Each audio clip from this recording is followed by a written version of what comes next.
Assalamualaikum warahmatullahi wabarakatuh. Innal hamdalillah liman hadana wa asyhadu an la ilaha illallah wa asyhadu anna Muhammadan abduhu wa rasuluh. Allahumma shalli wa sallim ala sayyidina Muhammadin wa ala alihi wa sahbihi wa sallim. Alhamdulillahirabbil alamin. Saya tidak berpanu dan kalah karena waktu beliau begitu berharga bagi kita semua dan begitu juga bagi penadir yang penuh perjuangan untuk sampai ke beberapa kali jadwal beliau tertunda karena terlalu banyak yang disampaikan oleh Bang Ayub tadi. Saya tidak akan berpanjang lebar bahwa saat ini sebenarnya tema tentang negara dan hukum dalam perspektif Islam ini tema yang agak kuno juga sebetulnya, tetapi menjadi in lagi ketika saat ini keindonesiaan kita dan utamanya hukum-hukum kita, bahwa KUHP, BW dan lain-lain dianggap hukum kolonial yang kafir, sehingga kemudian dianggap kita bernegara-negara yang tauhid, hukumnya hukum kafir. Itu yang kemudian merisaukan bukan hanya mahasiswa fakultas hukum, bukan hanya merisaukan sebagian bangsa Indonesia, tetapi merisaukan juga keindonesiaan kita. Kenapa? Kalau negaranya tauhid, maka kemudian pernikahan yang dilangsungkan oleh kementerian yang tauhid. Kalau kementeriannya tauhid, maka nikahnya juga nikah tidak sah. Maka kalau tidak sah, hubungan perkawinan yang menjadi hubungan yang tidak sah. Ini yang merisaukan semua orang. Padahal di awal-awal saya masuk fakultas hukum, tema-tema begini sudah menjadi bagian yang tidak terelakkan ketika kami pertama tahun 9 bulan masuk di fakultas hukum. Tapi saat ini kembali menyeruak, menghentak, menggamalkan kita semua dalam bukan hanya dalam Indonesia, bukan hanya dalam berhukum, tapi juga sebagai bagian dari berislam. Bagaimana sebetulnya kita berislam terhadap memandang Indonesia? Alhamdulillah bersama saat ini kita semua, saya juga bagian dari santri Prof. Nadir walaupun melalui YouTube saja.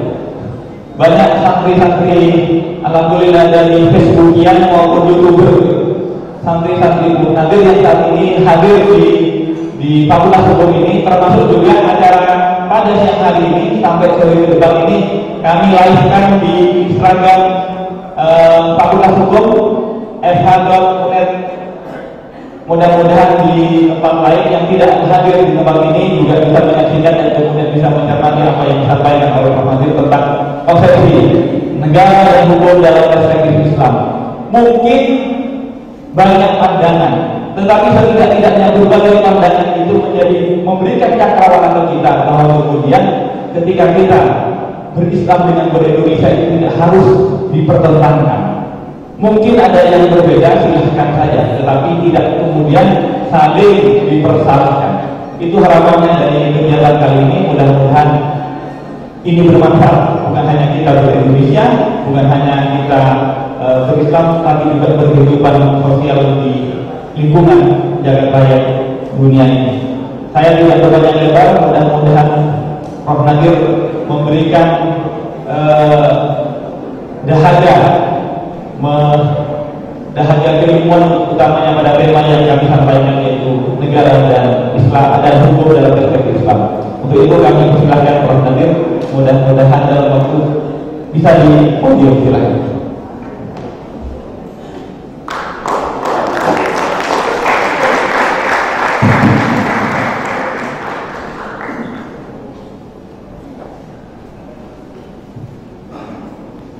Assalamualaikum warahmatullahi wabarakatuh.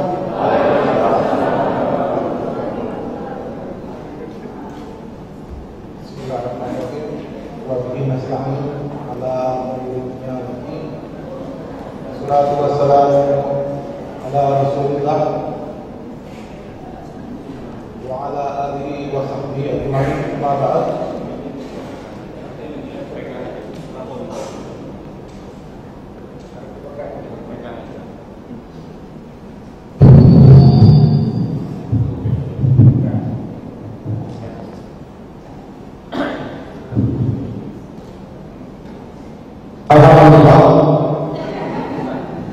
Alhamdulillah alhamdulillah saya bisa hadir di Fakultas Hukum Universitas Jember. Ini Pak Dekan, ini sahabat saya, tadi kita ketemu di Bangkok, sekarang ketemu di Jember, mudah-mudahan berikutnya ketemu di Melbourne, Pak Dekan. Itu juga dengan pimpinan Universitas Jember, kawan-kawan yang juga di sini ada dari PCNU Jember, sahabat saya Profesor Kiai Harisudin. Alhamdulillah dengan perjuangan luar biasa ini saya belum tidur dari kemarin, bisa sampai ke Jember, dan ini hari Minggu tapi ternyata teman-teman pada datang ke sini. Ini biasanya kalau yang hari Minggu ini masih sempat-sempatnya mau diskusi, biasanya jomblo sampai 2 hari. Nggak perlu kegiatan lain, udah diskusi aja kan. Ya nggak apa-apa. Saya di Twitter kan juga membina jomblo dan jomblo ini. Sesekali membuli juga sih. Baik, ini temanya luar biasa. Tema yang sebetulnya waktu saya kuliah dulu tahun 1961 di Fakultas Syariah IAIN Jakarta, sekarang jadi UIN. Ini tema yang dianggap sudah selesai. Tapi sekarang seperti kata pengantar sampaikan tadi, ini menjadi ramai lagi. Nah, kita mungkin perlu melihat apa yang terjadi ketika tahun 1945 para pendiri bangsa ini sepakat untuk membentuk NKRI. Mungkin kita belajar dari sejarah saat itu.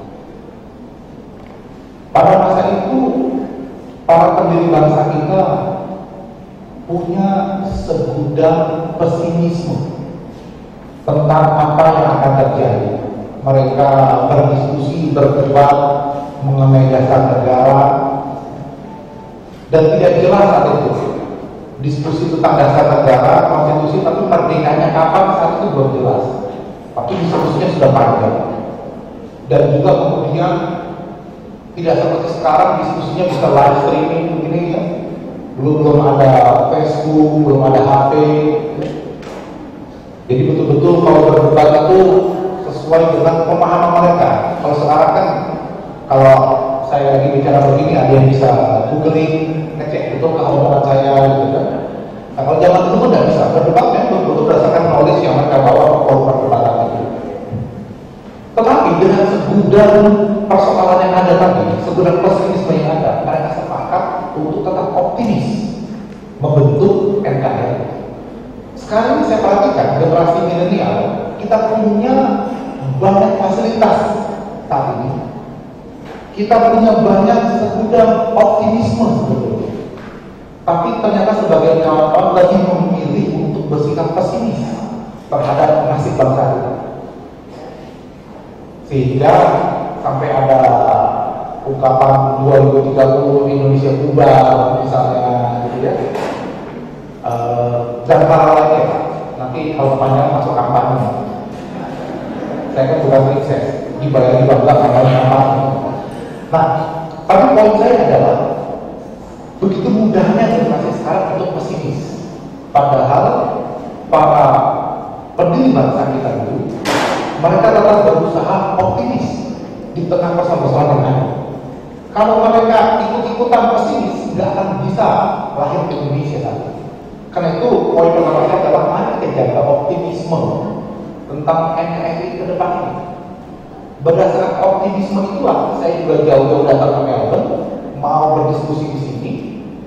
Tadi sebelum ke sini saya ke pondoknya Pak Kiai Muhyiddin, berdiskusi dengan beliau. Nah, saya ingin menyebarluaskan virus optimisme ini, bahwa Indonesia baik-baik saja. Kalau kita melihat Indonesia hanya di medsos, gaduh, nyinyir, bully, semuanya ada di medsos. Tapi kalau kita datang melihat suasana kampus di sini tenang, damai, maklum hari Minggu, gitu. Atau kita ke pondok pesantren, kita lihat Indonesia baik-baik aja kok. Nah, ada sebagian pihak yang memang tadi menyampaikan bahwa pemerintah kita togut, ya, pemerintah kita kemudian tidak Islami dan itu tidak wajib dipatuhi dan seterusnya. Nah, kita lihat ke belakang, ketika para pendiri bangsa sepakat 17 Agustus merdeka, terus 18 Agustusnya mau disahkan Undang-Undang Dasar 1945, di mana di dua tempat, di pembukaan ya dan di pasal 29 itu ada kalimat negara berdasarkan ketuhanan yang Maha Esa plus 7 kata yang sangat terkenal dengan kewajiban menjalankan syariat Islam bagi pemeluknya. Dihitung aja 7 kata. Kalau ternyata ada 7 kata, entah Anda yang salah hitung, entah saya yang salah nyebut. Ini kita ngobrol sambil santai karena saya masih serasa di pesawat ya, masih goyang-goyang. Jadi hanya ada 2 kemungkinan. Para peserta akan tertidur saat saya bicara atau saya tertidur saat bicara. Kita akan lihat apa yang terjadi. Nah, ketika kemudian 7 kata itu yang sudah disepakati Anda disahkan, maka kalau kita baca sejarah itu ada putusan dari bagian timur, Indonesia bagian timur yang mendatangi Bung Hatta dan mengatakan begini, bukankah kita sama-sama berjuang melawan penjajah Belanda, tapi begitu mau merdeka, kenapa kemudian ada kelompok yang diberi hak khusus? Kalau begini caranya, kami bisa saja. Jadi kami bikin Indonesia sendiri di bagian timur, nggak tahu apa namanya negaranya kalau mereka jadi. Nah, Bung Hatta merasa bahwa ini situasi yang genting, baru merdeka kemarin, hari ini udah mau pecah. Nah ini bahaya. Jadi dengan semangat optimisme bahwa kita akan mewariskan negara ini untuk anak cucu, maka Bung Hatta mengatakan ini tidak bisa diignore ya, diacuhkan begitu saja. Dilobilah para tokoh-tokoh bangsa kita, termasuk para diri kita. Jadi kata-kata negara berdasarkan ketuhanan yang Maha Esa dengan kewajiban menjalankan syariat Islam bagi pemeluknya. Nah, 7 kata terakhir itu dicoret. Maka sejak saat itu pangkal persoalan negara dan agama itu selalu merujuk kepada 7 kata ini. Apa yang dimaksud dengan 7 kata ini? Sekarang kalau kita mau timbang dengan akademik tanpa emosi ya, dengan kewajiban menjalankan syariat Islam bagi pemeluknya, itu artinya orang Islam harus menjalankan syariat Islam. Nah, pertanyaannya sekarang, siapa yang mewajibkan kita menjalankan syariat Islam? Negara kah? Atau Allah Subhanahu wa Ta'ala? Kita sholat itu diperintah oleh negara atau oleh Allah Subhanahu wa Ta'ala? Kita membayar zakat itu negara yang perintah atau Al-Quran yang hadis? Al-Quran. Karena itu kata para ulama, tanpa ada kata ini pun, tanpa ada 7 kata ini, menurut kewajiban seorang muslim, dia menjalankan syariat Islam. Tapi saudara-saudara kita di bagian itu nggak paham. Kalau memang ketika para ulama dulu awal-awal para tokoh bangsa kita termasuk kayak Wahid Hasim itu ingin Indonesia menjadi negara Islam, ya bukan 7 kata ini yang dimasukkan. Langsung saja NKRI-nya NKRI bersyariah, sekarang kan waktunya gitu. Langsung jadi negara Islam.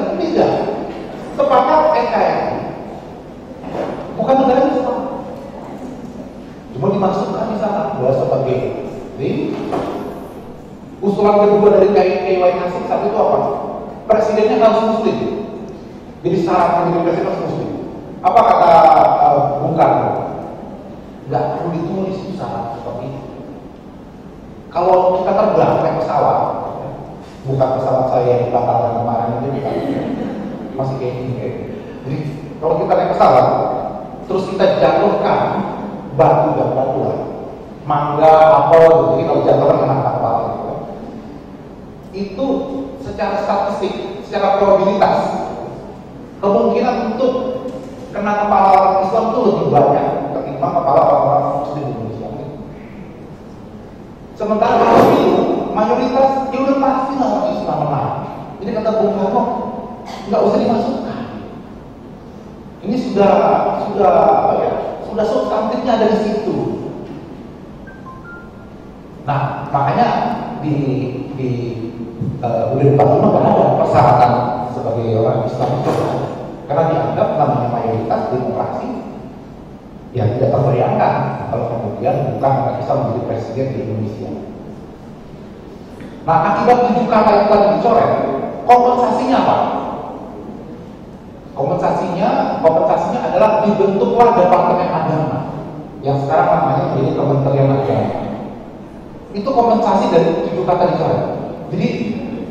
Jadi menegaskan bahwa dicoretnya 7 kata itu bukan berarti Indonesia menjadi negara sekuler, menjadi negara tauhid. Bukan. Kita memperhatikan masalah agama, maka dibentuklah Kementerian Agama. Nah, Kementerian Agama ini unik. Karena di negara-negara Timur Tengah sekalipun nggak ada Kementerian Agama, ya, Prof. Alif. Adanya ini Kementerian Wakaf di Wizaratul Awqaf, ya, di Mesir, di Saudi itu wakaf. Jadi kerjanya ngurusin wakaf.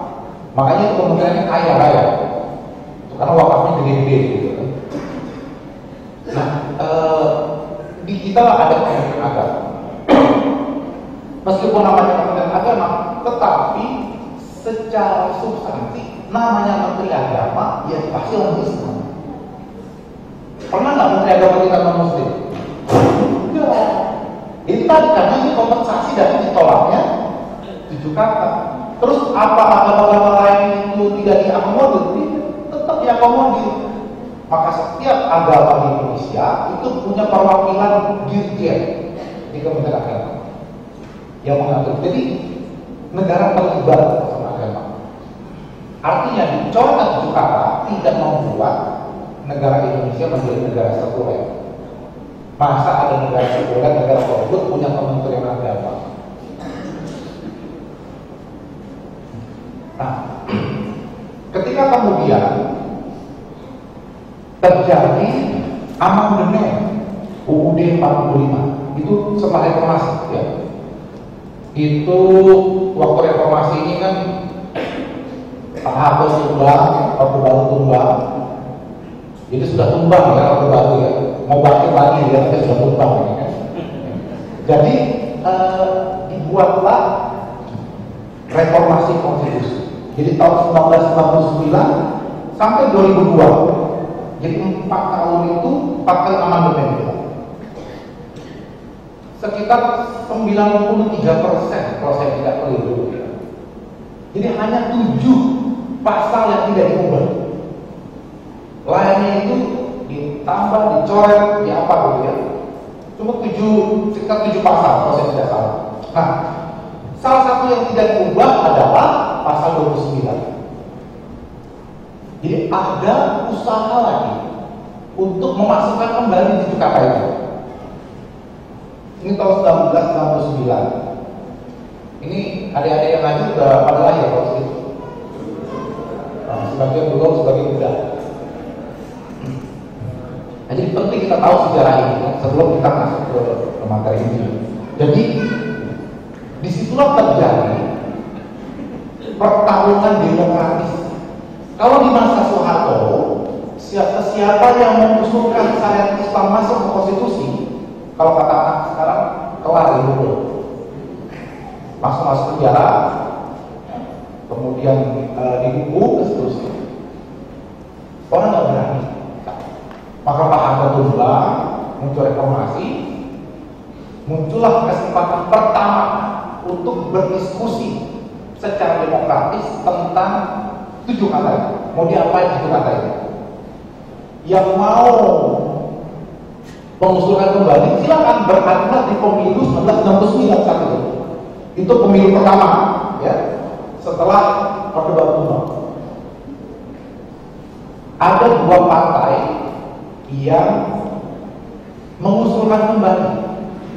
Jadi hasil pemilu 1959 ada 2 partai yang mengusulkan kembali masuknya 7 kata, yaitu pertama P3, Partai Persatuan Pembangunan.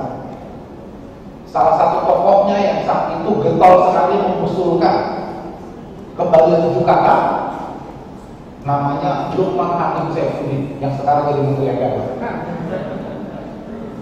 Ini lah, Mas Lukman dengerin. Jadi saya membuat disertasi tentang itu. Disertasi kedua saya tentang syariat Islam. Jadi saya sempat wawancara dengan Mas Lukman waktu masih jadi anggota DPR P3 saat.